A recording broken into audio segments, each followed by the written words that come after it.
Okay, now untuk sesi kedua iaitu macam mana kita nak set up kita punya own event. So, selepas selesai daripada sesi pertama tadi, make sure you all pergi dekat bahagian setting di sebelah kiri and then tekan button add event. Okay. So, bila you tekan add event, supposedly you all dah boleh create your own event lah. Cuma you all kena fill every detail and tutorial ni sangat penting untuk membantu anda set up you punya event. Okay, sekarang kita dah masuk dekat bahagian tatapan event. So, apa yang EO anda perlu buat adalah fillkan nama event anda, letakkan full description, segala information yang penting untuk vendor anda tahu supaya dia tidak tanya berulang kali.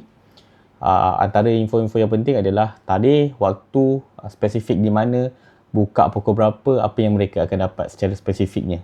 Okay.